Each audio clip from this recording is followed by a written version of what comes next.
দুধ ভালো, দুধ ভালো তো ঘি ভালো, মা ভালো তো মেয়ে ভালো, বাপ ভালো তো বেটা ভালো। কথা বুঝতে পেরেছেন? এজন্য নারীদেরকে সুযোগ করে দেওয়া উচিত। তারা যদি কোরআন সুন্নাহ জানে তাহলে ঘরের মধ্যে কোনো শিরকের ছোঁয়া থাকবে না। আর নারীরাই যদি বিপদগামী হয়, ওই ফ্যামিলিটা বিপদগামী হয়ে যায়। এজন্য আসুন আমরা আল্লাহর দরবারে শুকরিয়া জানাই যে আল্লাহ তাআলা আমাদেরকে আজকে এই মহিলা সমাবেশে আসার বসার তৌফিক এনায়েত করলেন। আমরা আল্লাহর দরবারে শুকরিয়া জানাই, আমরা পড়ে নিচ্ছি কালিমাতুশ শুকর, আলহামদুলিল্লাহ।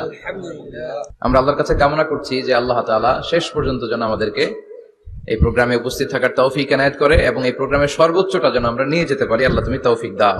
আমিন। আজকের এই প্রোগ্রামটাকে তুমি আমাদের নাজাতের ওসিলা বানাও। আমিন। সম্মানিত ভাইরা, আমি ছোট্ট একটা আয়াত তেলাওয়াত করেছি, ওয়াকারনা ফি বুয়ুতিকুন্না ওয়ালা তাবাররাজনা তাবাররুজাল জাহিলিয়াতিল উলা। ওয়াকারনা ফি বুয়ুতিকুন্না, আল্লাহর অর্ডার, ও বান্দিরা তোমরা ঘরে থাকো। কই থাকো? ঘরে। আর আপনারা থাকবেন কই? বাইরে। নারী যদি ঘরে থাকে, আমরা কই? বাইরে। এটাই হচ্ছে সিকোয়েন্স। পুরুষরা থাকবে বাইরে, নারীরা ঘরে। পুরুষরা প্রয়োজনে ঘরে যাবে আর নারীরা প্রয়োজনে বাইরে যাবে, ঠিক কি না? এজন্য রাব্বুল আলামিন বললেন ওয়াকারনা ফি বুয়ুতিকুন্না ওয়ালা তাবাররাজনা তাবাররুজাল জাহিলিয়াতিল উলা। ও আমার বান্দারা, ও আমার বান্দিরা, তোমরা ঘরে অবস্থান করো, ঘর থেকে বের হবে না প্রয়োজন ছাড়া। আর জাহিলি যুগের নারীদের মতো নিজেদের সৌন্দর্যকে প্রকাশ করে বের হবে না। কথাটা কার? বলো, কথা কার? আল্লাহর বাণী। আমার বান্দিরা তোমরা ঘরে অবস্থান করবে, আর জাহিলি যুগের নারীদের মতো নিজেদের বিউটি, সৌন্দর্যকে এক্সপোজ করবে না, দেখিয়ে বেড়াবে না। ঘরের মধ্যে তোমাদের অবস্থান, তার মানে নারীর মূল আবাস কেন্দ্র হলো ঘর। পুরুষ থাকবে বাইরে, পুরুষ কাজ করতে যাবে, চাকরি করতে যাবে, সমাজে নেতৃত্ব দিতে যাবে, রাতের বেলা বিশ্রামের জন্য ঘরে আসবে। আর নারী সারাদিন সারা সময় ঘরে থাকবে, ডাক্তারের কাছে যাওয়ার জন্য ঘরের বাইরে যাবে, জরুরি প্রয়োজনে ঘরের বাইরে যাবে, ঠিক কিনা? তাহলে ঘরটা বেসিক্যালি নারীদের, ঘর নারীদের দখলে আর বাইরটা আমাদের দখলে। এটা হচ্ছে আল্লাহর দেয়া সিকোয়েন্স। সুবহানাল্লাহ পড়েন। সুবহানাল্লাহ। কিন্তু নারীরা এখন ঘর থেকে বাইরে বেরোতে শুরু করেছে। আল্লাহ সিকোয়েন্স দিলেন নারী থাকবে ঘরে, পুরুষ বাইরে। আমরা উল্টায় ফেলছি, এখন আমরা থাকি ঘরে, নারীরা চলে গেছে বাইরে। এজন্য জ্বালা যন্ত্রণা ফ্যামিলির ভিতরে বেশি না কম? আমি বলে থাকি যে নারীরা দুই জায়গায় খুব বেশি যায়, হুমড়ি খেয়ে পড়ে। এক যায় বাজারে, দুই যায় মাজারে, ঠিক কিনা? মাজারে যায় অনেক, ছেলে নাই মেয়ে নাই, ভাবে যে মাজার থেকে সন্তান পাওয়া যায়। এরকম আছে না নাই? রাব্বুল আলামিন বলেন ইয়াহাবু লিমান ইয়াশাউ ইনাসা ওয়া ইয়াহাবু লিমান ইয়াশাউ যুকুর আও ইউযাওয়িজুহুম যুকরানা ওয়া ইনাসা ওয়া ইয়াজআলু মান ইয়াশাউ আকীমা ইন্নাহু আলীমুন কাদির। তিনি যাকে চান তাকে মেয়ে দেন।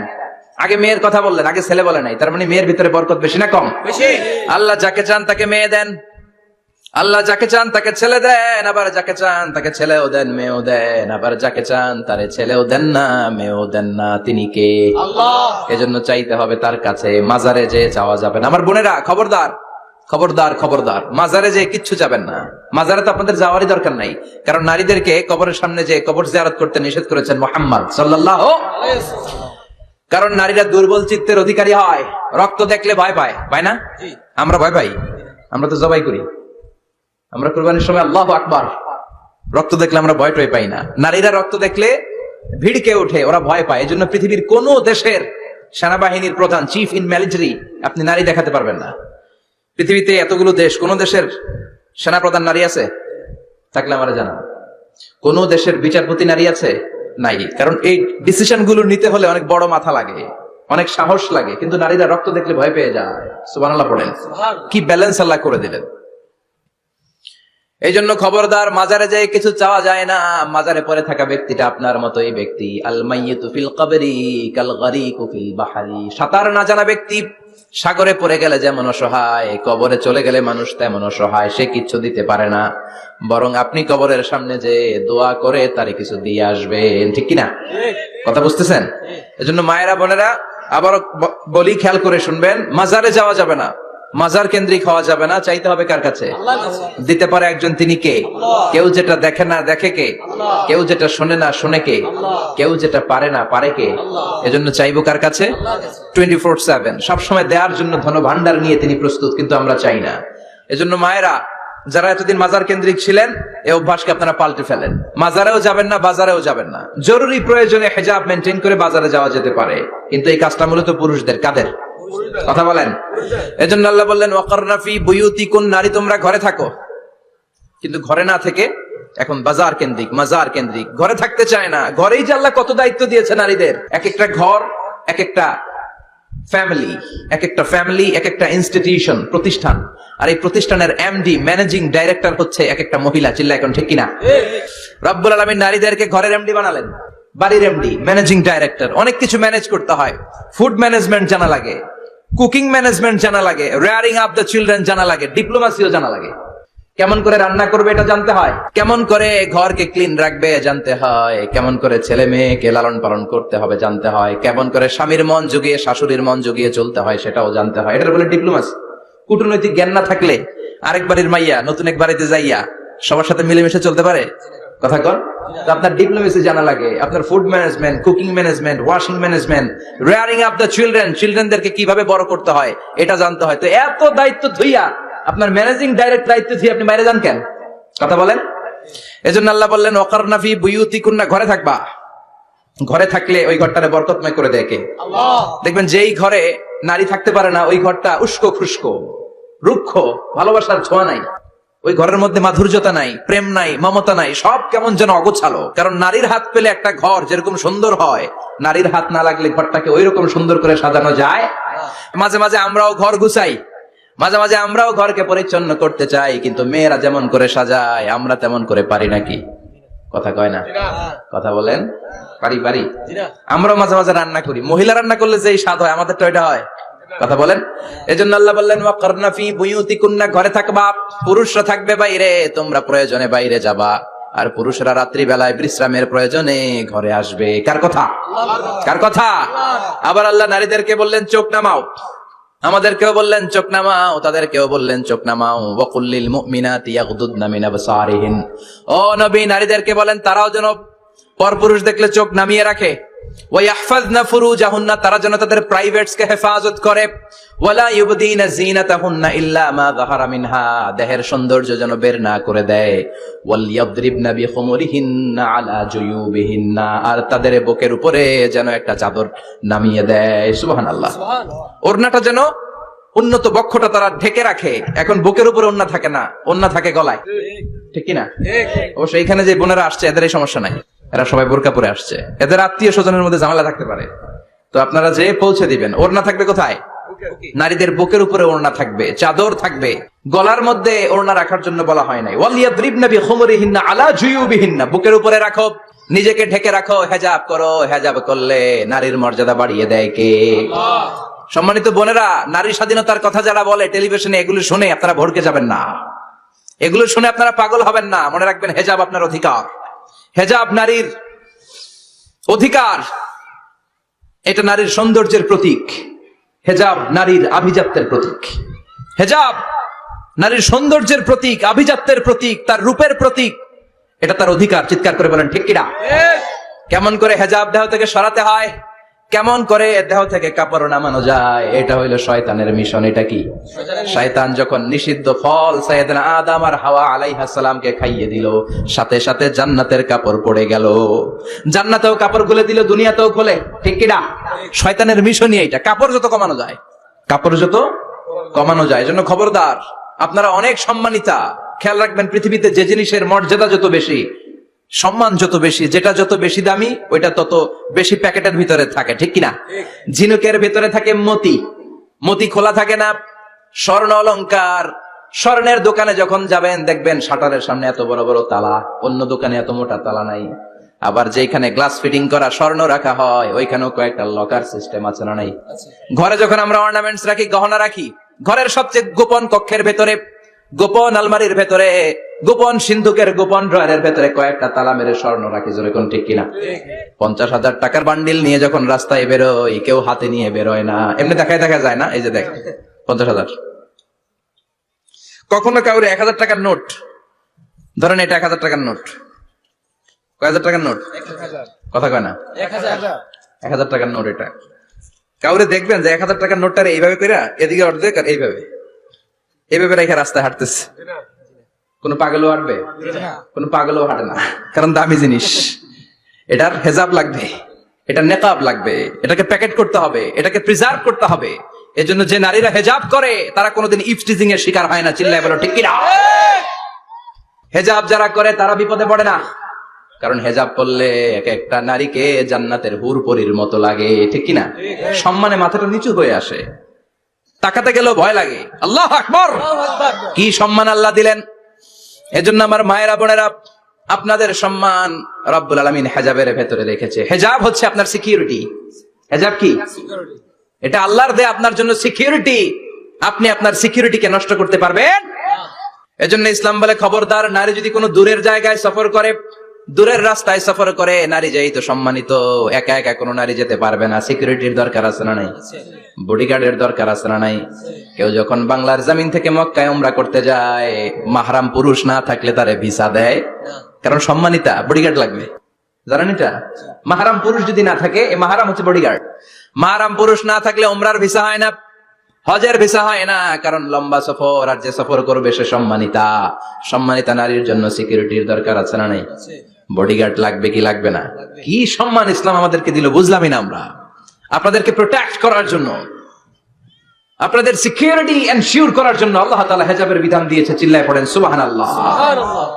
এজন্য নারীর সম্মান, নারীর মর্যাদা রব্বুল আলামিন হিজাবের ভেতরে দিয়েছে। আবার নারীর মধ্যেও হেজাবের তারতম্য আছে না নাই? যাদের বয়স বেশি তাদের হেজাব কম, যাদের বয়স কম তাদের হেজাব বেশি। সুবহানাল্লাহ, কি ব্যালেন্স। কিন্তু রাস্তায় দেখবেন নানির হাতে হাত মোজা, নানি নাতনি, নানির হাত মোজা আছে, পা মোজা আছে, গায়ে বোরকা আছে দুইটা, সাথে ষোড়শী অষ্টাদশী তরুণী তন্নি যুবতী নাতনিটার বুকের মধ্যে কাপড় নাই, গলায় আছে ওড়না, আছে না নাই? তার মানে পুরাই উল্টা। দরকার ছিল নাতনির হাতে মোজা, পায়ে মোজা, দুইটা বোরকা। নানির গায়ে কাপড় না থাকলেও সমস্যা নাই, হালকা কাপড় পরে নানি বের হইছে, সমস্যা নাই। কোন রকম চাদর গায়ে দিয়ে নানি বের হইছে, সমস্যা নাই। কিন্তু নাতনির গায়ে বোরকার দরকার আছে না নাই? হাত মোজা, পা মোজার দরকার আছে না নাই? মা মেয়ে বের হয়েছে, মায়ের গায়ে দুই বোরকা, হাত মোজা, পা মোজা, মেয়ের গায়ে কাপড় নাই, হাফ নেকেট, আছে না নাই? নানির দিকে তাকাবে কে? উনি তো এক্সপার্ট, উনি কি ডেট শেষ। কথা বলেন, তো তাকাবে? তাকাবে ওই ষোড়শী অষ্টাদশী তরুণী তন্নি যুবতীর দিকে, ঠিক না? এজন্য ইসলাম বলে খবরদার, হেজাব ছাড়া বের হওয়া যাবে না, নিকাব ছাড়া বের হওয়া যাবে না। বিশ্বনবী বললেন, মা তারাকতু মিন বাদি আদাররা আলার রিজালি মিনান নিসা, আমি চলে যাব কিন্তু আমার পরে আমার পুরুষ উম্মতদের জন্য নারীর চাইতে বড় কোনো ফিতনা আমি রেখে যাই না। আর বনি ইসরাইলের জামানায় সবচেয়ে বড় ফিতনা হয়েছিল নারীর ফিতনা, নারী কেলেঙ্কারি।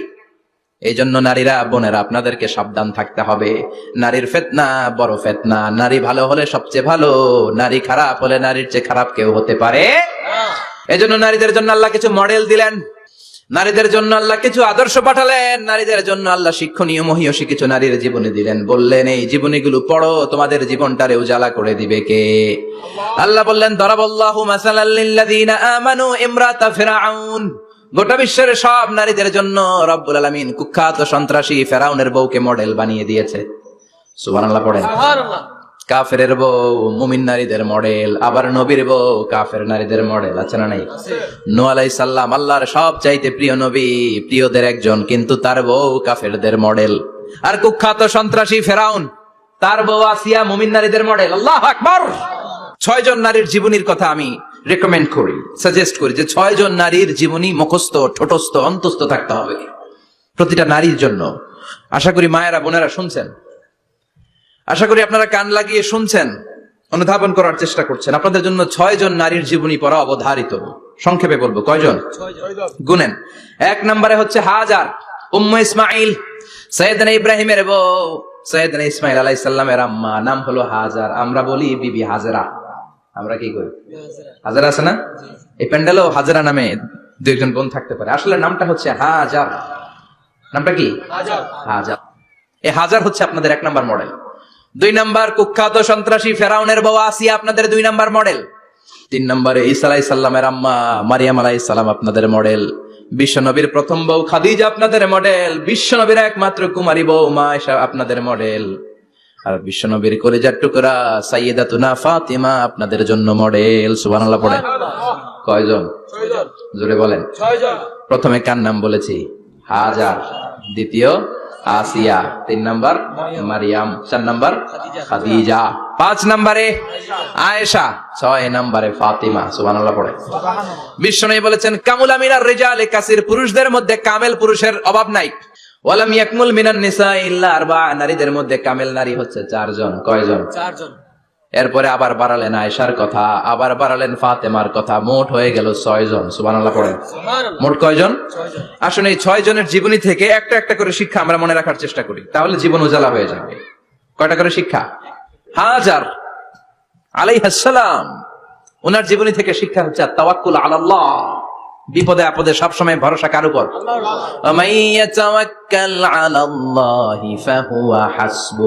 যে ব্যক্তি আল্লাহর উপর ভালো করে তাওয়াক্কুল করে, একমাত্র আল্লাহই তার জন্য যথেষ্ট হয়ে যায়। সুবহানাল্লাহ। সুবহানাল্লাহ পড়ছেন? পড়েন সুবহানাল্লাহ। হাজার আলাইহিস সালাম, ওনার জীবনী থেকে শিক্ষা হচ্ছে আল্লাহর উপর তাওয়াক্কুল। সাইয়েদনা ইব্রাহিম আলাইহিস সালাম সাইয়্যিদাতুনা হাজারকে নিয়ে, দুধের বাচ্চা ইসমাইলকে নিয়ে মক্কার মরুজমিনের মাঝখানে রেখে আসলেন। মানুষ নাই, প্রাণী নাই, খাওয়ার পানি নাই, কোনো পশু পাখি নাই, আকাশের পাখিও নাই, কেউ নাই, একটা মাত্র পানির মশক। একটা মশকের ভেতরে সামান্য কিছু পানি। দুধের বাচ্চা ইসমাইলকে নিয়ে সাইয়্যিদাতুনা হাজার দাঁড়িয়ে রইলেন। কোনো কথা না বলে বিবি আর বাচ্চাকে রেখে চলে যাচ্ছেন। চোখের পানি ছেড়ে সাইয়্যিদাতুনা হাজার ডেকে বললেন, ইব্রাহিম একটু দাঁড়াও। কথা নাই, বার্তা নাই, কিছুই বললা না। কি আমার অপরাধ? কেন এই ধুধুমরু প্রান্তরে আমাকে দুধের বাচ্চাটারে রেখে গেলা?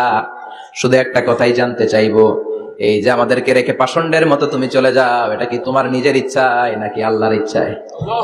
সাইয়েদনা ইব্রাহিম কোনো কথা না বলে শুধু প্রশ্নের উত্তর দিলেন, বললেন আল্লাহর ইচ্ছায়। কার ইচ্ছায়? নবীরা নিজের ইচ্ছায় কিছু করে না, যেটাই করে করে কার ইচ্ছায়? সাইয়্যিদাতুনা হাজার বললেন, ইযান লা ইউদাইয়ুনাল্লাহ, তোমার ইচ্ছায় যদি আমাদেরকে রেখে না যাও, আল্লাহর ইচ্ছায় যদি রেখে যাও, তাহলে আমার ভরসা আছে আল্লাহ আমাদেরকে নষ্ট হতে দিবে না, আল্লাহ আমাদেরকে কোনো কষ্ট দিবে না, আমার আল্লাহই আমার জন্য যথেষ্ট। সুবহানাল্লাহ। আপনারে মায়েরা যারা আছেন, আপনাকে আর আপনার 2 সন্তানকে নিয়ে আপনার স্বামী সিলেটের হাকালুকি হাওরের মাঝখান দিয়ে রেখে আসছে, কি করবেন? পিছনে পিছনে দৌড়াবেন, গালাগালি শুরু করবেন। যদি বলে আল্লাহর ইচ্ছায় তোমারে রেখে গেলাম, জীবনেও মানতে চাবেন না, বলবেন তোরেও বাদ দিলাম, তোর আল্লাহরেও বাদ দিলাম। আছে না নাই? কিন্তু সাইয়্যিদাতুনা হাজার কেমন নারী ছিলেন, একটা টু শব্দ করেন নাই। শুনতেছেন? কেন ইমাজিন, কল্পনা করতে পারেন? ধুধুমরু প্রান্তর, খাওয়ার কিছু নাই, পান করার কিছু নাই, কথা বলার মতো একটা মানুষ নাই, রৌদ্রের তাপ মরুভূমির বালুর উপরে এমন ভাবে পড়ে। সৌদি আরবের মরুভূমি যারা দেখেছেন, প্রচন্ড বালুর মধ্যে চাল রেখে দিলে চালগুলো মুড়ি হয়ে যায়। ওই প্রচন্ড মরুভূমির মধ্যে দাঁড়িয়ে বললেন, যদি আল্লাহর ইচ্ছা হয়, আমার আল্লাহ আমার জন্য যথেষ্ট। ঠিকই আল্লাহ যথেষ্ট হয়েছেন। এই মহিলাকে দিয়ে মক্কা আবাদ হয়েছে। মক্কায় কোনো মানুষ থাকতো না, এখন মক্কায় গেলে জায়গা পাওয়া যায় না। 25 লক্ষ লোক আমরা হজ করেছি এবার। প্রতিদিন 3 লক্ষ 4 লক্ষ মসজিদুল হারাম একসাথে জামাত। জুমার নামাজের দিন 5 লক্ষ 7 লক্ষ 10 লক্ষ হয়ে যায়। এতগুলো মানুষ আগে ছিল না। সব হলো সাইয়্যিদাতুনা হাজারের ইমানের ফসল। সুবহানাল্লাহ। এই নারী এখানে থাকলেন আল্লাহর উপর ভরসা করে, ইমানের পরীক্ষা দিতে লাগলেন। একদিনের ব্যবধানে খাওয়ার পানির মশকের পানি শেষ। ইসমাইল আলাইহিস সালামের পায়ের ধাক্কায় জমজমের পানি এলো। জুরহুম নামক একটা গোত্র যাচ্ছিল, তারা এসে ওনার হাতে মুরিদ হলো। সুবহানাল্লাহ। তারা এসে বলল, আমাদেরকে শুধু জমজমের পানি খেতে দেন, আপনি যা বলবেন সব আমরা মেনে নিলাম। শুরু হলো মক্কার আবাদ। হাজার হাজার মানুষ বাড়তে শুরু করলো, মক্কা শহরের এক্সপানশন হলো। গোটা বিশ্ব থেকে লক্ষ লক্ষ মানুষ এখন মক্কার দিকে ছুটে চিল্লায় বলেন ঠিক কিনা? এজন্য আমার মায়েরা অনেক লম্বা জীবনী, তার একটা ঘটনাই বললাম। সাইয়্যিদাতুনা হাজার, ওনার জীবনী থেকে আমার মায়েদের বোনেদের জন্য শিক্ষা, তাওয়াক্কুল আলাল্লাহ। বাঁচি আর মরি, সুস্থ থাকি আর অসুস্থ থাকি, বিপদে থাকি আর যেই কোনো সমস্যায় থাকি না কেন, ভরসা করতে হবে একজনের উপর। তিনি কে? আল্লাহ। আল্লাহর উপর যে ভরসার মতো ভরসা করতে জানে, আমার আল্লাহই তার জন্য যথেষ্ট। ঠিক কিনা? তাহলে হাজার থেকে আমার বন্ধুদের জন্য শিক্ষা হচ্ছে, তাওয়াক্কুল করব আমরা কার উপরে? ভরসা রাখবো কার উপর? সবসময় আত-তাওয়াক্কুল আলাল্লাহ, আল্লাহর উপর ভরসা করতে হবে। আমার মায়েরা, আমার বোনেরা। 2 নম্বরে বলেছি কার কথা? আসিয়া রাদিয়াল্লাহু তাআলা আনহা আলাইহাস সালাম, ফেরাউনের স্ত্রী। এই মহিলা অনেক দামি মহিলা, মুসা আলাইহিস সালামের পালক মা। সুবহানাল্লাহ পড়েন। নিজের সন্তান ছিল না, সাইয়েদনা মূসা আলাইহিস সালামকে লালন পালন করেছেন। গোপনে গোপনে মূসা আলাইহিস সালামের উপর ঈমান এনেছেন।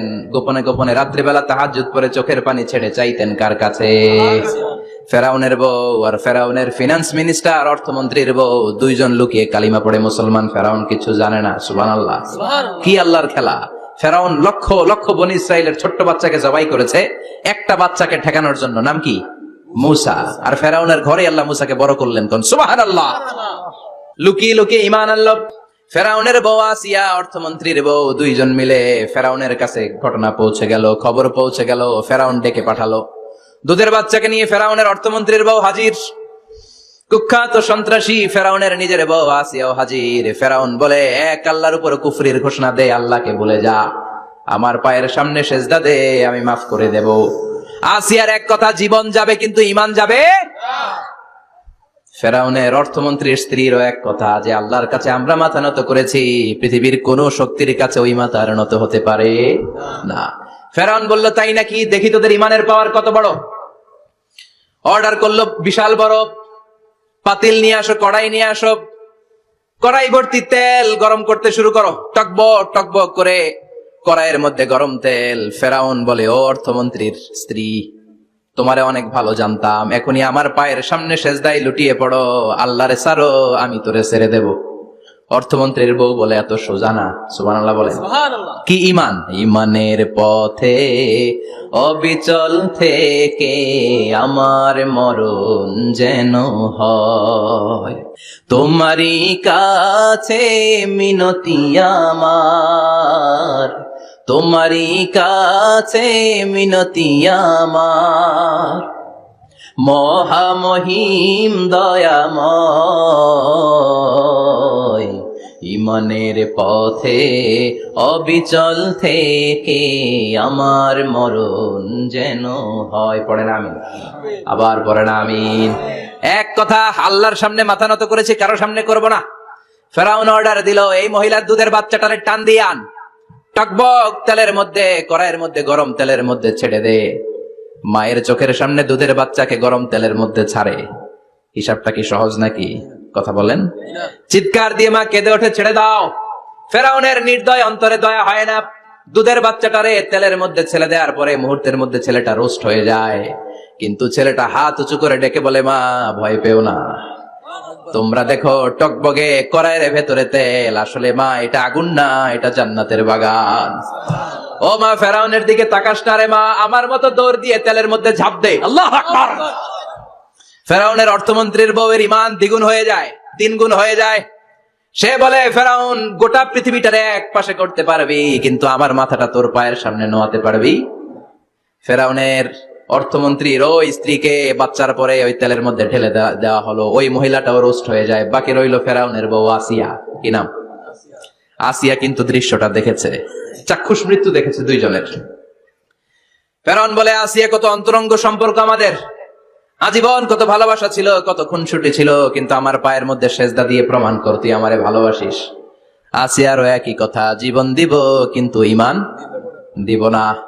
ফেরাউন বলল, তোকেও আমি ছাড়বো না, তোকে আমি উলঙ্গ করব। হাজার হাজার মানুষের সামনে আসিয়ার কাপড় টেনে নেওয়া হলো, তক্তার মধ্যে শুইয়ে তক্তার মধ্যে হাতে পায়ে পেরেক মারা হলো।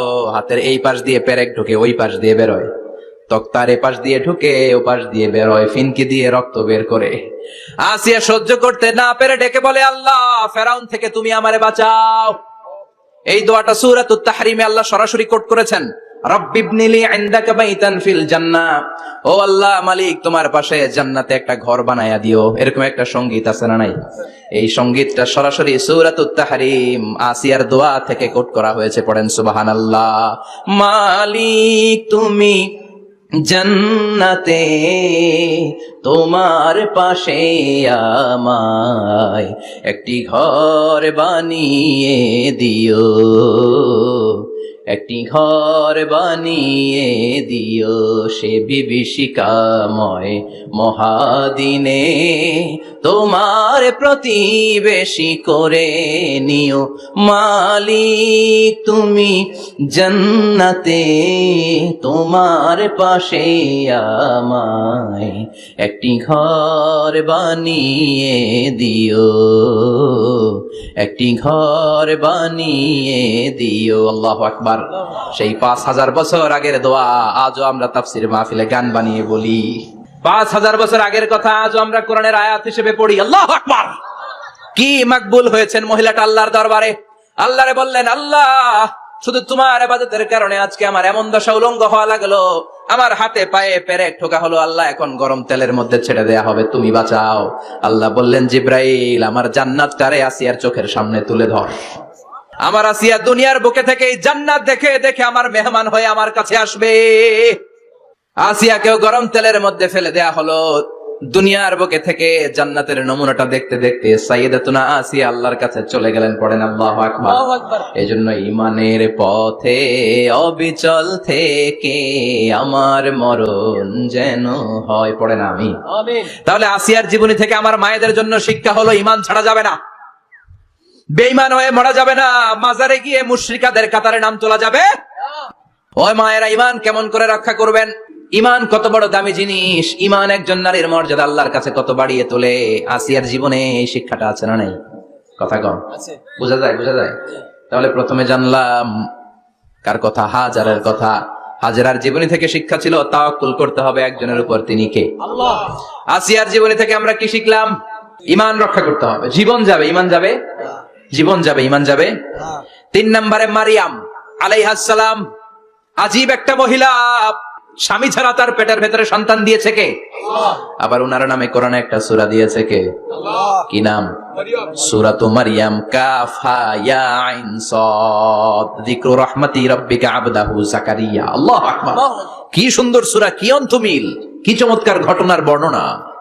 উনার নামেও সূরা, উনার ফ্যামিলির নামেও সূরা। উনার আব্বার নাম ইমরান, মায়ের নাম হান্না বিনতে ফাখুজ। উনাদের ফ্যামিলিটা আল্লাহর কাছে এত প্রিয়, আল্লাহর একটা সূরা দিলেন ইমরানের পরিবারের সূরা। কোন? সুবহানাল্লাহ। কোরআনের 3 নাম্বার সূরা সূরাতু আলে ইমরান। কি নাম? সূরাতু। আবার কোরআনে আল্লাহ ওনাকে বলেছেন সিদ্দিকা, মানে সত্যবাদী নারী। আবার আল্লাহ বলেছেন ওয়ালাইসা যাকারু কাল উনসা, এটা এমন মেয়ে কোন পুরুষ এই মেয়ের মতো হতে পারে? ওনার মা হান্না বললেন, আল্লাহ আমার পেটে ছেলে না মেয়ে আমি জানি না। যখন মারিয়াম পেটে, আল্লাহ ছেলে হোক মেয়ে হোক বাইতুল মুকাদ্দাসের খাদেম হিসেবে তুমি কবুল করে নাও। আমার পেটে যা আছে তোমার জন্য মানত করে দিলাম। কিন্তু ভূমিষ্ঠ করার পরে দেখে মাইয়া, ভূমিষ্ঠ করার পরে দেখে কি? মেয়ে। ভাবছিল ছেলে, ছেলে হইলে খাদেম হবে, এখন মেয়ে। আল্লাহ বলে চিন্তা করো না, সাধারণ মেয়ে না। ওয়ালাইসা যাকারু কাল উনসা, এটা এমন মেয়ে কোন ছেলেরাও এই মেয়ের মতো হতে পারে। এই মেয়েকে দিয়ে দেওয়া হলো বাইতুল মাকদাস, one of the major 3 mosques in Islam, ইসলামের সর্বশ্রেষ্ঠ 3টা মসজিদের একটা। এই বাইতুল মুকাদ্দাসের খাদেমা ছিল উনি। মসজিদ ক্লিন করতো আর ইবাদত করতো, ইবাদতে মশগুল হয়ে থাকতো, পাগল পাড়া হয়ে থাকতো, চক্ষু বন্ধ করে আল্লাহর কথা স্মরণ করতো। মর্যাদা আল্লাহ এত বাড়িয়ে দিলেন, আনসিজনাল যত জান্নাতি ফল সব সামনে এসে হাজির হয়ে যেত। ওনার খালু জাকারিয়া এসে বলতেন, আন্না লাকি হাদা, ও মারিয়াম এই ফল তো এই সিজনে ফিলিস্তিনে নাই, পাইলা কই? তিনি বলতেন হুয়া মিন ইনদিল্লাহ, রব্বুল আলামিন জান্নাত থেকে ফলের ব্যবস্থা করেছে। কোরআন সাক্ষী। আন্না লাকি হাদা, কোত্থেকে এই ফ্রুট পাইলা? আনসিজনাল, এটা তো এখানে নাই। উনি বললেন হুয়া মিন ইনদিল্লাহ, ইন্নাল্লাহা ইয়ারযুকু মান ইয়াশাউ বিগাইরি হিসাব, আল্লাহ এরকম যারে চায় বিগাইরি হিসাব রিজিক দিয়ে থাকে। সুবহানাল্লাহ বলেন। সব সময় আল্লাহর ইবাদত, সব সময় তাহাজ্জুদ, সব সময় জিকির করতেন লা ইলাহা লা ইলাহা ইল্লাল্লাহু মুহাম্মাদুর রাসূলুল্লাহ। ওনার পুরো জীবনের কোন মুহূর্ত আল্লাহর জিকির থেকে খালি যায় নাই, সব সময় ইবাদতে মশগুল, সব সময় কি? তার মানে মারিয়ামের জীবনী থেকে আমাদের শিক্ষা, আমার মায়েরা বোনেরা ইবাদতে মশগুল থাকতে হবে। কিন্তু দুর্ভাগ্যজনক হলেও সত্যি, আমার বোনেরা জি বাংলা নিয়ে মশগুল থাকে। ওনারা মশগুল থাকে ঠিকই, তবে ইবাদত নিয়ে না। কি নিয়ে? কথা কন। জি বাংলা কি এখনো দেশে চলে? স্টার জলসা এগুলো চলে, কিরণমালা এই সিরিয়াল গুলো চলে। নতুন সিরিয়াল আসছে, নাম কত কয়েকটা, ওয়াজ মাহফিলে বলা লাগবে আমাদের। কি নাম, কি চলে এখন জানো না তুমি? সর্বনাশ, পাগলের মতো মহিলাগুলো বসে থাকে, রাতে দেখতে না পারলে সকালে কাজা কাফার আদায় করে, আছে না নাই? কাজা আদায় করে ফেলে সকালে। খবরদার, জি বাংলা, স্টার জলসা, হিন্দি মুভি নিয়ে মশগুল থাকা যাবে না আমার বোনেরা। আপনিই পারেন আপনার ফ্যামিলিটারে জান্নাতে ফ্যামিলি বানাতে, আপনিই পারেন পরিবারটারে শান্তিময় করতে। নারী ভালো তো পরিবার ভালো। এজন্য মারিয়াম আলাইহিস সালামের জীবনী থেকে আমার বোনদের জন্য শিক্ষা, ঘরের সব কাজ শেষে অবসর যে সময়টা পাবো ইবাদতে মশগুল হয়ে যাব, ঠিক কিনা? ইবাদতে মশগুল থাকার দরকার আছে না নাই? তাহলে মারিয়ামের মতো আপনাদের মর্যাদাও বাড়িয়ে দিবে কে? কয়জনের জীবনে গেল?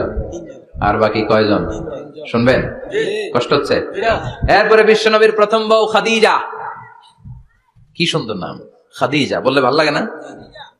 প্রথম নারী যিনি কালিমা পড়ে ইসলাম ধর্ম গ্রহণ করেছেন, আমাদের আম্মা জান। বিশ্বনবীর প্রথম বউ, 25 বছর বিশ্বনবীর সাথে সংসার করেছেন, 3 বছর বিশ্বনবীর সাথে জেল খেটেছেন, শিয়াবে আবি তালেবে। কেমন বউ? জামাইও জেলখানায়, বউ জেলখানায়। বিশ্বনবীর সবগুলো বাচ্চা সন্তান, ছেলে মেয়ে এই মহিলার গর্ভ থেকে এসেছে, একজন ছাড়া, ইব্রাহিম। ইব্রাহিম বিশ্বনবীর আরেক বউ মারিয়ার গর্ভে এসেছে, বাকি সব খাদিজার গর্ভে। যে আমরা ফাতেমা, বিশ্বনবীর কন্যার নাম কি? ফাতেমার মায়ের নাম কি? খাদিজা। সুবহানাল্লাহ। ফাতেমা, রুকাইয়া, উম্মে কুলসুম, জায়নাব, এই 4 জনের মাই খাদিজা। আবার আব্দুল্লাহ, কাসেম, এদের মায়ের নামও খাদিজা। বিশ্বনবীর সব সন্তান এসেছে খাদিজার পেট থেকে। বরকত বেশি না কম?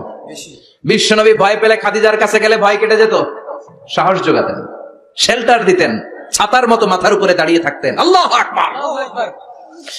বিশ্বনবী বলতেন, রুজিকতু হুব্বাহা, খাদিজার ভালোবাসা আমার অন্তরে আল্লাহ রিজিক হিসেবে দিয়েছে।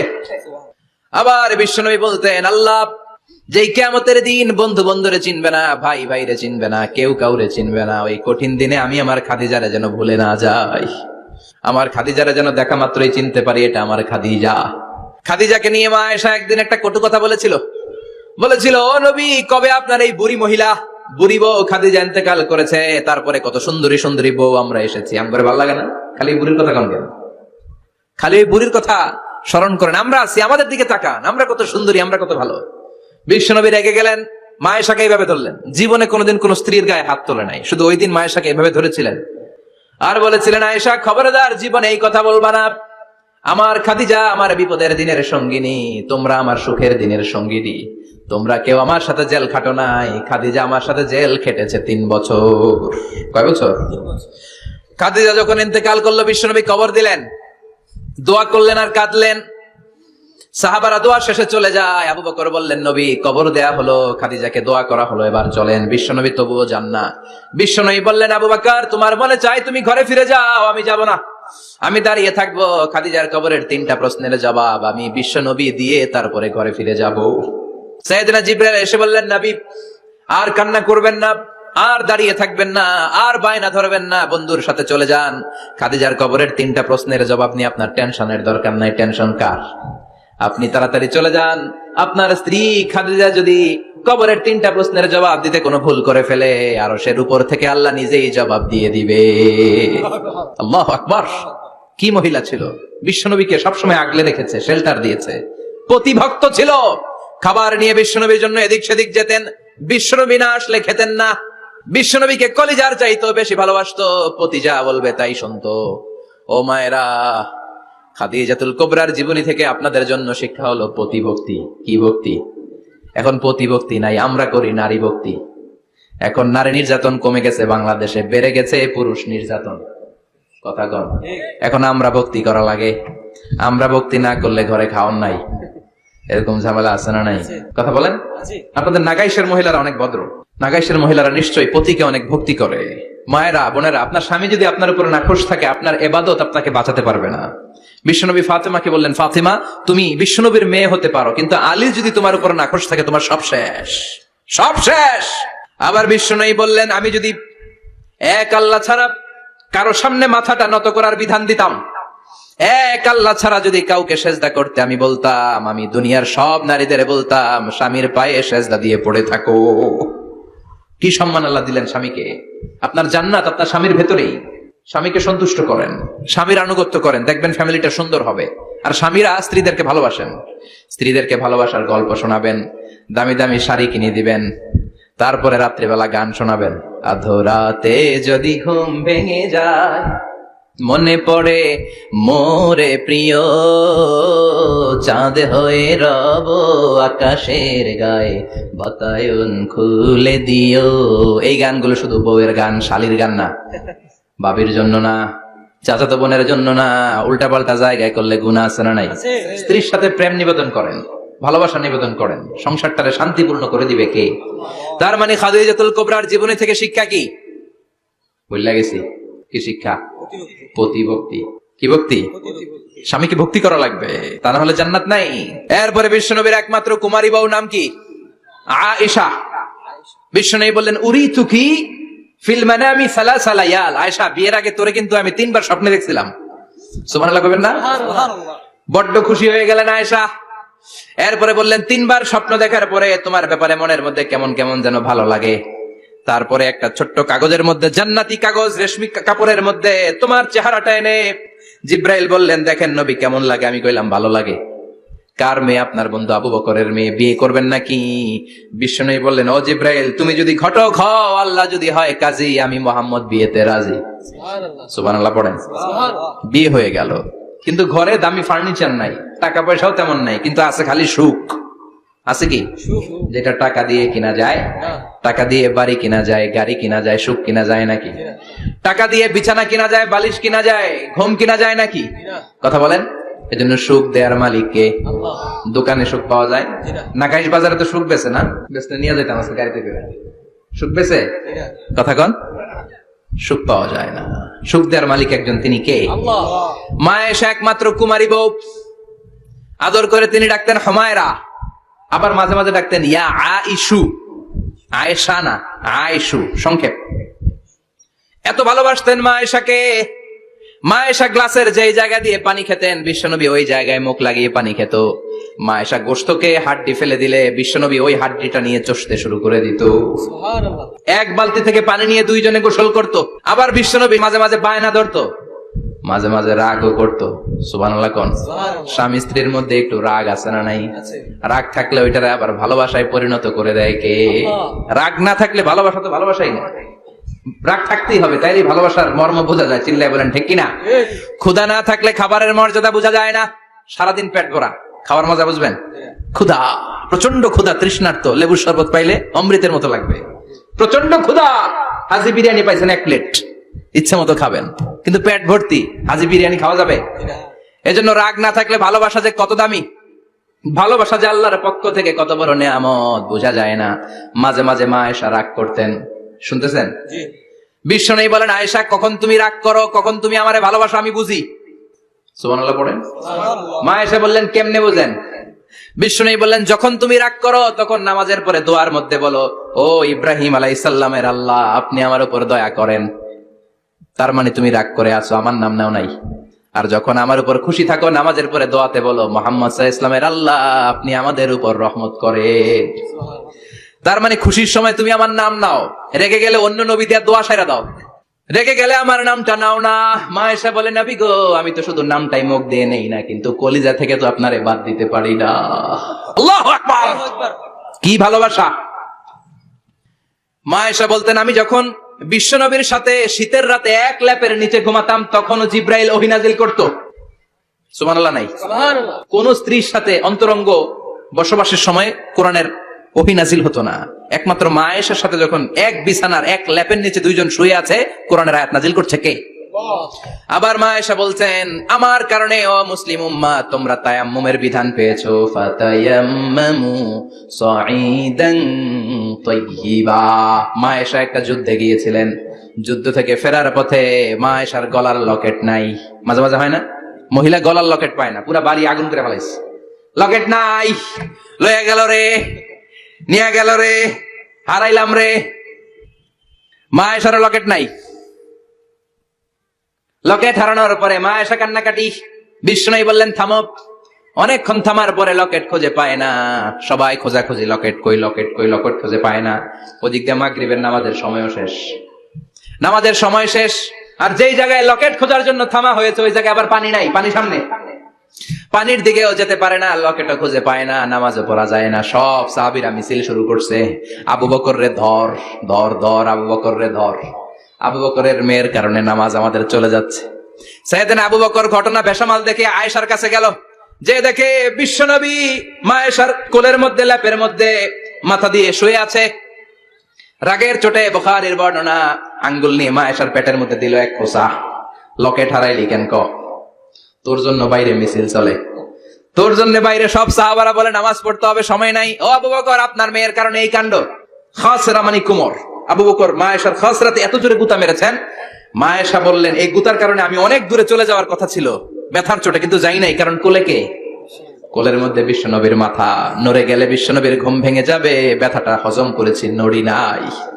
আল্লাহ তখন আয়াত নাজিল করলেন, ফালাম তাজিদু মাআন ফাতায়াম্মামু সাঈদান তাইয়্যিবা। ও সাহাবারা, মিছিল বন্ধ করো। কোন নারীর বিরুদ্ধে মিছিল করো? এই নারীর সাথে তো বিয়ে আমি সরাসরি বিশ্বনবীর দিয়েছি। যাও, ওজুর জন্য টেনশনে ছিল, টেনশনের দরকার নাই। আয়েশার কারণে আজকে নতুন করে একটা বিধান দিলাম, আজ থেকে যদি ওজুর পানি না পাওয়া যায়, বালুর মধ্যে 2 হাত বাড়ি মেরে তায়াম্মুম করো, নামাজ পড়ে নাও, কবুল করে নিবে কে? এই মা আয়েশার লকেট হারানোর কারণে তায়াম্মুমের বিধান নাজিল হয়েছে। কোন সুবহানাল্লাহ। মা আয়েশা বলতেন, আমার কোলে মাথা রেখে বিশ্বনবী শেষ নিঃশ্বাস ত্যাগ করেছে, আবার আমার ঘরের মধ্যেই বিশ্বনবীর কবর। সুবহানাল্লাহ। বিশ্বনবীর কবরটা কিন্তু মা আয়েশার ঘরের মধ্যে। এখনো বিশ্বনবীর কবর যেই জায়গায়, এই জায়গায় মা আয়েশার ঘর ছিল। সুবহানাল্লাহ। কোন 2210টি হাদিস বর্ণনা করেছেন। কত কথা কয় না? 2210টা। ফ্যামিলির হাদিস বর্ণনার জন্য মা আয়েশাকে আল্লাহ তাআলা বিশ্বনবীর ট্যাপ রেকর্ডার বানিয়ে পাঠিয়েছেন। যাই বিশ্বনবী বলতেন, ট্যাপ রেকর্ডের মতো রেকর্ড করে সব সাহাবীদের কাছে বর্ণনা করতেন। কত কবিতা উনি নিজে জানতেন, নিজেই জানে না। কত মাসালা যে জানতেন তার কোনো হিসাব নাই। ইলমুল ফারায়েজ, বাপ মরলে ছেলে মেয়ে থাকলে কে কতটুকু সম্পদ পাবে, মা আয়েশার চেয়ে এই বিধান মদিনায় কেউ জানতো না। বিশ্বনবীর ইন্তেকালের পরে সাহাবাদের মধ্যে কোনো মাসালা নিয়ে কনফিউশন হলে সব সাহাবারা আম্মা জান আয়েশার কাছে এসে সলিউশন নিয়ে যেতেন। সুবহানাল্লাহ। কোন বিশ্বনবী যা বলেছেন সব মুখস্থ রেখেছেন, সব জ্ঞানের কথা ছড়িয়ে দিয়েছেন, সব সময় পড়াশোনা করতেন। সুবহানাল্লাহ। তার মানে মা আয়েশার জীবনী থেকে আপনাদের জন্য শিক্ষা হচ্ছে জ্ঞানার্জন, জ্ঞানানুরাগী হতে হবে। কি হতে হবে? জ্ঞানানুরাগী। বুখারীর বঙ্গানুবাদ পাওয়া যায়, কোরআনের বঙ্গানুবাদ পাওয়া যায়, ইসলামিক অনেক ভালো ভালো রাইটারের বই পাওয়া যায়, ঠিক কিনা? এগুলো পড়ার দরকার আছে না নাই? অনেকে বলে, হুজুর আমার ছেলেটা মোবাইল ছাড়া কিছু বোঝে না। কি কয়? মোবাইল ছাড়া কিচ্ছু বোঝে না। হুজুর মোবাইল দিলে ঠান্ডা, মোবাইল নিলে কান্দে, এরকম আছে না নাই? এর কারণ হাজব্যান্ড ওয়াইফ দুইটার কাছে সবসময় মোবাইল। কথা কন। বাবার কাছেও মোবাইল, মায়ের কাছেও মোবাইল, তো ছেলে মোবাইলের জন্য কাঁদবে না তো কি করবে? বাবার হাতেও যদি বই থাকে, মায়ের হাতেও যদি বই থাকে, ছেলে মোবাইল চাবে নাকি? ছেলেও চাবে বই, ছেলে চাবে কি? কথা বুঝতে পেরেছেন? এই জন্য জ্ঞান অনুরাগী হতে হবে মা আয়েশার মতো। মা আয়েশা 2210টা হাদিস মুখস্থ করেছে, আপনি কয়টা করছেন? উনি পারলে আপনি পারবেন না কেন? মায়েরা শুনতেছেন তো? আশা করি আপনারা শুনতেছেন। তাহলে মা আয়েশার জীবনী থেকে আমরা শিক্ষা পেলাম, জ্ঞান চর্চা করতে হবে। সর্বশেষ কোন নারী? কথা কন। ফাতিমা রাদিয়াল্লাহু তাআলা আনহা, বিশ্বনবীর কলিজার টুকরা। চাচাতো ভাই আলীর সাথে বিয়ে হলো। আলী যখন প্রস্তাব দিল, ফাতেমার কাছে যে বলে, ও ফাতেমা রাজি আছো কিনা? চুপচাপ, কথা কয় না। বিশ্বনবী বুঝলেন রাজি, দুইজনকে বিয়ে পড়িয়ে দিলেন। বিয়ে পড়িয়ে দুইজনকে দাঁড় করিয়ে দিয়ে বিশ্বনবী ওযু করলেন। ওযু করার পরে সামান্য কিছু ওযুর পানি ছিল, আলীর মাথার মধ্যে ছিটিয়ে দিলেন, বরকতের পানি। সুবহানাল্লাহ কইবেন না? সুবহানাল্লাহ। ওযু করে সাইয়েদনা আলীর মাথার মধ্যে ছিটিয়ে দিলেন আর দোয়া করে দিলেন, বারাকাল্লাহু লাকুমা ওয়া বারাকা আলাইকুমা ওয়া জামাআ বাইনাকুমা ফি খাইর। আল্লাহ তোমাদের দুইজনকে বরকত দিয়ে দাম্পত্য জীবন শুরু করার তৌফিক দান করুক। আবার দোয়া করলেন, আল্লাহুম্মা বারিক লাহুমা ফি বিনাইহিমা, ওদের সম্পর্কে বরকত দেন। ওয়া নাসালিহিমা শিবলিহিমা, ওদের গর্ভে যে সন্তান আসবে এগুলোর শ্রেষ্ঠ সন্তান বানান। 1 বছরের ব্যবধানে ঘরটাকে আলোকিত করে প্রথম সন্তানের জন্ম হাসান। সুবহানাল্লাহ। হাসান রে বিশ্বনবী এত আদর করেছেন, বিশ্বনবীর কাছ থেকে এত আদর কেউ কোনোদিন পায় নাই। হাসান রে বিশ্বনবী ডাকতেন লুকা। বুখারীর বর্ণনা, শব্দটা কি? লুকা মানে পিচ্ছি। ছোট বাচ্চাদেরকে আপনারা কি কন? আরে পিচ্ছি তো আমি কইছি, আপনারা কি কন? নাগাইছে কি বলেন? বাচ্চা বলেন, বাবু বলেন, আর কিছু কি বলেন? আর আর কিছু নাই। তাহলে যে বাবু পিচ্ছি, হ্যাঁ, এই বাবু পিচ্ছি আরবি হচ্ছে লুকা। বিশ্বনবী ফাতেমার ঘরে এসে বলতেন, আইনা লুকা, পিচ্ছিটা কই রে? আমার হাসান কই, আমার নানা ভাই কই? আর বিশ্বনবীর আওয়াজ শুনলে হাসান এসে বিশ্বনবীর কাঁধে। আল্লাহু আকবার, আল্লাহু আকবার। বিশ্বনবী বলতেন, ফাতেমা আমার কলিজার টুকরা, যে ফাতেমারে কষ্ট দেয় সে আমারে কষ্ট দেয়, ফাতেমারে আনন্দ দেয় মানে আমি বিশ্বনবীরে আনন্দ দেয়। এই ফাতেমা সব সময় পর্দায় থাকতেন, দিনের বেলা বেরোতেন না, সারা দিনে টয়লেট করতেন একবার, সেটাও করতেন রাত্রে, যাতে দিনের বেলা কেউ তারে না দেখে। কি ব্যালেন্স লাইফ, কি ব্যালেন্স লাইফ! রাতে একবার টয়লেটে যাওয়া মানে কি সারাদিন খাওয়া দাওয়া এরকম ব্যালেন্স করে করতেন। কেউ দেখতে পারে নাই ওনারে কেমন ছিল, কেউই জানতো না। এমন ভাবে চলাফেরা করতো, কোনো পুরুষদের সামনে দিয়ে কখনো যেতেন না। এই জন্য ইন্তেকালের আগে আলীকে বললেন, আলী, বিশ্বনবীর ওসিয়ত অনুযায়ী কিছুদিন পরে আমি আমার বাবার সাথে সাক্ষাৎ করব। ইন্তেকালের সময় বেশি লোক আমার জানাজাতে আসার দরকার নাই, নিজেরা দোয়া করে দিলে চলবে। আর আমার জানাজার খাটিয়ার উপর দিয়ে বিশাল একটা বোরকা দিয়ে দিও। এটার আরবিতে বলে নাউশ। কি বলে? এই প্রথম কোন নারী তার খাটিয়ার উপরে নাউশ ব্যবহার করেছে, জন্য এটাকে বলে সুন্নাতু ফাতিমা, ফাতেমার সুন্নাত। সাইয়েদাতুনা ফাতেমার আগে কেউ জানাজার খাটিয়াতে নাউশ ব্যবহার করে নাই। আল্লাহু আকবার। আলীকে বলে গেলেন, আলী, অল্প কয়েকজন পুরুষ নিয়ে জানাজা দিও, বেশি মানুষের কাছে আমার নিও না। দুনিয়ার বুকে আমি লুকিয়ে লুকিয়ে চলতাম, মরার পরে লুকিয়ে লুকিয়ে আল্লাহর কাছে চলে যেতে চাই। পুরুষদের সামনে আমার নিও না। ও মা, এই ফাতেমার জীবনী থেকে আপনার জন্য শিক্ষা হলো পর্দা। সব সময় পর্দাটা দেহে থাকার দরকার আছে না নাই? রাজি আছেন তো? তাহলে এই 6 জন নারীর জীবনে যদি আমার মায়েরা পরে, আমার মায়েরা বোঝে, ওই মায়েরা বিপদগামী হতে পারে নাকি? হতে পারে। তাহলে 6 জনের আবার রিভাইজ করে চলেন। প্রথমে বললাম কার কথা? হাজারের জীবনী থেকে শিক্ষা কি? আল্লাহর উপর তাওয়াক্কুল। 2 নম্বরে বললাম কার কথা? আসিয়ার কথা। আসিয়ার জীবনী থেকে শিক্ষা হলো ইমানের পথে অবিচল থাকতে হবে, ঠিক কিনা? তারপরে মারিয়ামের জীবনী থেকে শিক্ষা হলো সব সময় ইবাদতে মশগুল। খাদিজার জীবনী থেকে শিক্ষা হলো প্রতিভক্তি, স্বামীর প্রতি আনুগত্য। মা আয়েশার জীবনী থেকে শিক্ষা হলো জ্ঞান অর্জন করতে হবে কার খুশির জন্য। আর ফাতিমার জীবনী থেকে শিক্ষা হলো সব সময় পর্দা গায়ের মধ্যে থাকার দরকার আছে না নাই? মানতে রাজি আছেন? এই 6 জনের জীবনী গ্রন্থ কিনা যাবে না? কিনতে রাজি আছেন তো? কথা কয় না? সবাই রাজি? নারীদের জন্য জান্নাতে যাওয়া সহজ, very easy way. Our beloved Prophet Muhammad has prescribed a very easy way to enter the paradise for the women. নারীদের জন্য জান্নাতে যাওয়ার সহজ শর্টকাট। মায়েরা আবার কান খাড়া করেন খরগোশের মতো, শর্টকাট বলে দিয়ে যাই। আল মারআতু ইযা সাল্লাত খামসাহা, বিশ্বনবী ফরমান 4টা কাজ যে নারী দুনিয়ার বুকে করবে, ওই নারীর জন্য জান্নাতের 8টা দরজা খুলে দিবে কে? আল্লাহ। 1 নম্বর, আল মারআতু ইযা সাল্লাত খামসাহা, 5 ওয়াক্ত নামাজ যে মেয়েরা পড়বে, সামাত শাহরাহা, যারা রমজানের রোজা রাখবে, আতাআত বালাহা, স্বামীর আনুগত্য করবে, হাফিজাত ফুরুজাহা, লজ্জাস্থানের হেফাজত করবে। এই 4টা কাজ যে নারীরা করবে, 8টা জান্নাতের দরজা তাদের জন্য খুলে দিবে কে? আল্লাহ। সহজ হয়ে গেল না? মাত্র 4টা। কয়টা? 4টা। আরো জোরে বলেন, কয়টা? 4টা। মাত্র 4টা কাজ। আর কিছু কাজ করতে বিশ্বনবী নিষেধ করেছেন। জামার উপর দিয়ে পারফিউম মেখে যেতে নিষেধ করেছেন মুহাম্মদ সাল্লাল্লাহু আলাইহি ওয়াসাল্লাম। আইয়ুমা ইমরাআতিন ইস্তা'তারাত, যেই মহিলারা পারফিউম মেখে বের হলো পুরুষদের দৃষ্টি আকর্ষণের জন্য, কিয়ামতের দিন জিনাকারিনীদের কাতারে ওদেরকে দাঁড় করাবে কে? আল্লাহ। অনেক মহিলারা আছে ঝাঁঝালো পারফিউম দেয়, আছে না? টেম্পুর মধ্যে বসাই যায় না, না? সিএনজিতে বসছেন, এদিকে বসছে খালাম্মায়, হায় হায়। মায়েরা খেয়াল করে শুনেন, আপনাদের ড্রেস কেমন হবে? নাম্বার 1, আপনার পুরো দেহটা ঢাকা থাকতে হবে। যে ড্রেস পরবেন, you should cover your whole body. শুধু হাতের এই 2 কবজি আর চেহারা খোলা রাখতে পারবেন, তবে চেহারা ঢেকে রাখা উত্তম। একজন মহিলা বোরকা পড়ছে কিন্তু চেহারা খোলা, তার হেজাব হয় নাই, পর্দা হয় নাই, এটা বলা যাবে?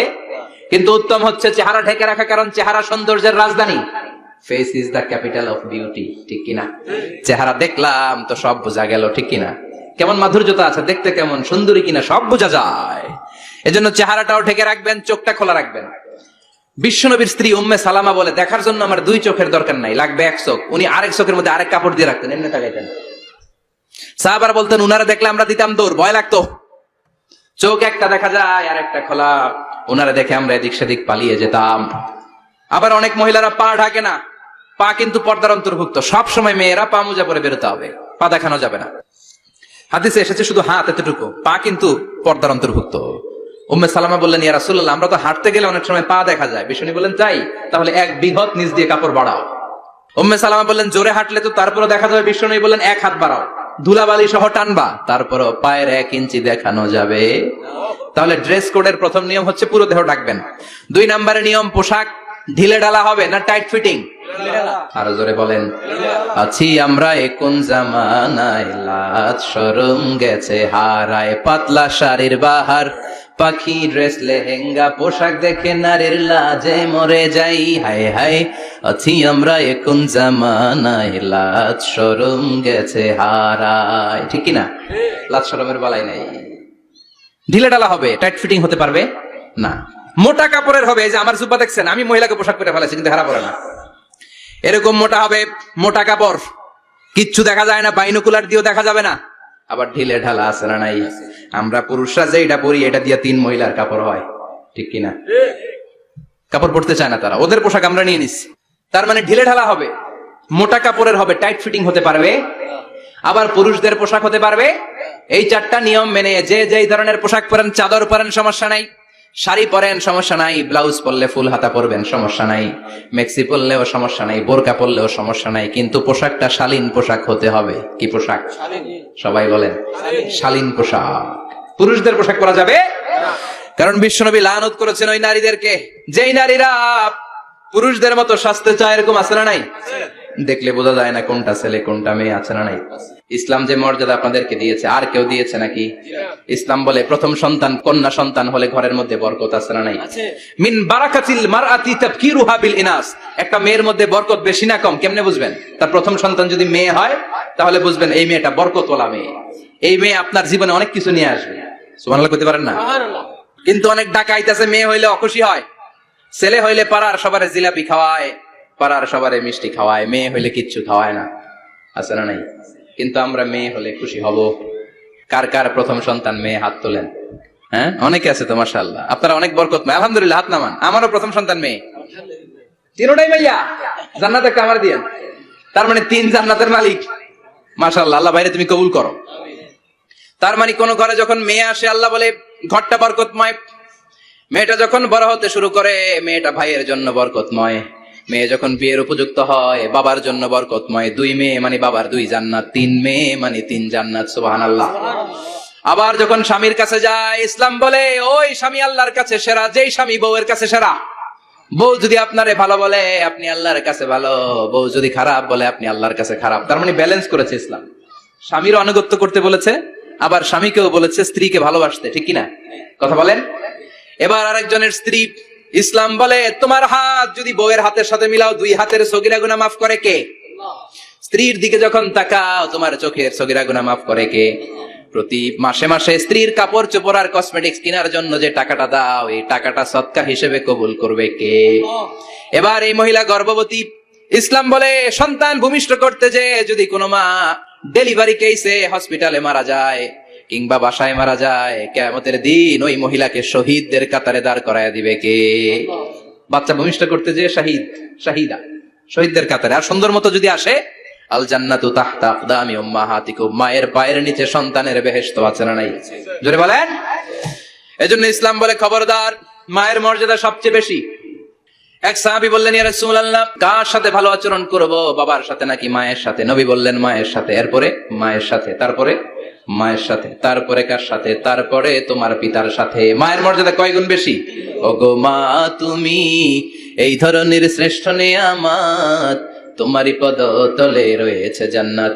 ওগো মা তুমি এই ধরনের শ্রেষ্ঠ নিয়ামত, তোমারই পদ তলে রয়েছে জান্নাত। সুবহানাল্লাহ। আমি বলি আমাদের পায়ের নিচে থাকে মোজা, জুতা আর বালু, আর মহিলাদের পায়ের নিচে জান্নাত। এই পৃথিবীটারে 1000 বার বিক্রি করলে জান্নাতের একটা চেয়ারের দাম হবে না। সুবহানাল্লাহ পড়েন। আর যেই জান্নাত মায়ের পায়ের নিচে পড়ে আছে, ওই পায়ের দাম বেশি না কম? বেশি। এজন্য মায়েদের সাথে ভালো আচরণ করতে হবে। ইসলাম নারীকে দিয়েছে ইবাদতের অধিকার। নারীরা যদি মহিলা সমাবেশে যেতে চায়, কোনো পুরুষ বাধা দিতে পারবে?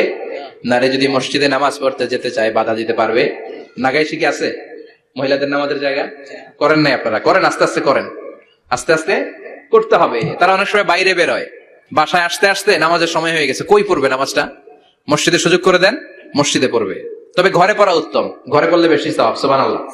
তার মানে ইবাদতের অধিকার ইসলাম নারীকে দিয়েছে, শিক্ষার্জনের অধিকার। আপনার ছেলেকে স্কুলে পাঠান, শুধু ছেলেকে নয়, আমরা বলি আপনার ছেলেকেও পাঠান, মেয়েকেও পাঠান, ঠিক কিনা? আপনার ছেলেকে মাদ্রাসায় পাঠান, মেয়েকেও পাঠান। শিক্ষা সবার জন্য। বিষ্ণু বলেছেন আল্লিমু বানাতাকুম সূরাতান নূর, তোমরা তোমাদের মেয়েদেরকে সূরা নূর শিখাও। কোন সূরা? কথা কন। ও আমার মায়েরা, আপনাদের জন্য রব্বুল আলামিন সব হকের কথা সূরাতুন নূরে বলেছে। আল্লিমু বানাতাকুম সূরাতান নূর, তোমরা তোমাদের নারীদেরকে সূরাতুন নূর শিক্ষা দাও। ও আমার মায়েরা, আজ থেকে সূরাতুন নূরের অর্থ পড়বেন, তাফসীর পড়বেন, ঘরটারে বরকতময় করে দিবে কে? আপনাদের আছে মোহরানার অধিকার। বিয়ে করলে পুরুষ মোহরানা পাবে না, দিবে। কিন্তু আমরা এতগুলা টাকা নিয়ে আসি, ডাকাত। আছে না নাই? সারা জীবন মেয়েটারে লালন পালন করলো, একটা মেয়ে হলো একটা বাবার কলিজা, মেয়ে দিয়ে দিল মানে বাবা কলিজা ছিঁড়ে দিল। আর কি চাস? ডাকাত ফকির কোথাকার। খবরদার, বিয়ের মধ্যে 1 টাকা যদি তুমি যৌতুক খাও, কিয়ামতের দিন আল্লাহ তোমারে ছাড়বে। যৌতুকের সাথে ইসলামের কোন সম্পর্ক? যৌতুকের সাথে সম্পর্ক? যৌতুক খেলে ডবল গুনাহ। যৌতুক খাওয়া ততটা অপরাধ, কুকুরের গোশত খেলে যত অপরাধ এর চেয়ে বেশি অপরাধ। কুকুরের গোশত খেলে 1 গুনাহ, হারাম খাওয়ার গুনাহ। যৌতুক খেলে 2 গুনাহ, 1 হারাম খাওয়ার গুনাহ, 2 শ্বশুর বাড়ির উপর জুলুম করার গুনাহ। চিল্লা এখন ঠিক কিনা? এরপরে ইসলাম নারীকে দিল ভালো আচরণ পাওয়ার অধিকার। ইসলাম নারীকে দিল বাবার সম্পদে উত্তরাধিকারের অধিকার। একজন বাবা ইন্তেকালের আগে ছেলেকে যদ্দুর দিবে, মেয়েকে তার অর্ধেক দিতে হবে। যেরকম ঠিক কিনা? নাগাইশের বাবারা কি করে? দেয় তো? নাগাইশ এলাকায় কি হয়? ছেলেরে 2 কাটা দিলে মেয়ের 1 কাটা দেয় না? কদ্দুর দেয়? দেয় না। হ্যাঁ, ডাকাই। ওই যে ডাকাইত। আবার কই সুবহানাল্লাহ, নাউজুবিল্লাহ কও বেটা। ছেলেকে যদ্দুর দিবেন, মেয়েকে অর্ধেক। ইউসিকুমুল্লাহু ফি আওলাদিকুম লিয-যাকারি মিসলু হাযযিল উনসায়াইন। ও আমার বাবারা, সম্পদ হলো হাতের ময়লা, আপনি চলে যাবেন, সম্পদ থেকে যাবে। ছেলেরা যদ্দুর দিবেন, মেয়েরে অর্ধেক। কার কথা? মানতে রাজি আছেন তো? একজন প্রশ্ন করেছে যে অনেক মেয়েরা ডিজাইন করা বোরকা পরে, এত ডিজাইন করে যে তাকিয়ে থাকতে মনে চায়। মানে বোরকা পরার কারণে আরো বেশি তাকায় থাকতে মনে আছে। এরকম ঝামেলা আছে না? নাই না। এরকম ঝিলিমিলি বিভিন্ন ধরনের ডিজাইন করা, অতিমাত্রায় ডিজাইন, যেটা মানুষের দৃষ্টি আকর্ষণ করতে পারে, এরকম বোরকা পরা যাবে না। বোরকা হতে হবে ঢিলে ঢালা, বোরকা হতে হবে মোটা কাপড়ের, বোরকা হতে হবে আপনার সেফ গার্ড। ওই বোরকায় যদি আপনার সর্বনাশের কারণ হয়, তাহলে তো এই বোরকা দিয়ে কোনো লাভ নাই। চিল্লা এখন ঠিক কিনা? আসসালামু আলাইকুম রাহমাতুল্লাহ। হুজুর, দত্তক পালার সুবিধা সম্পর্কে বা লাভ সম্পর্কে কিছু বললে ভালো হতো। দত্তক পালা জায়েজ আছে, ইয়াতিম হিসেবে পালবেন। বিশ্বনবী বলতেন, আনা ওয়া কাফিলুল ইয়াতীমি ইয়াউমাল কিয়ামাতি কাহাতাইন। আমি আর যারা ইয়াতিম পেলেছে তারা 2 জন একসাথে এইভাবে থাকবো। আমি এই রুমে, ইয়াতিমের রক্ষণাবেক্ষণকারী এই রুমে। সুবহানাল্লাহ। নবীর সাথে থাকবেন। তবে যেই ছেলেটাকে নিয়ে আসবেন, তাকে আপনার ছেলে হিসেবে পরিচয় দেওয়া যাবে না। সে আপনাকে বাবা ডাকতে পারবে না। সে আপনাকে চাচা ডাকবে, আঙ্কেল ডাকবে, খালু ডাকবে, যা মন চায় ডাকবে। আপনাকে আব্বা এটা বলতে পারবে না। সে বলতে পারবে চাচা, সে বলতে পারবে খালু।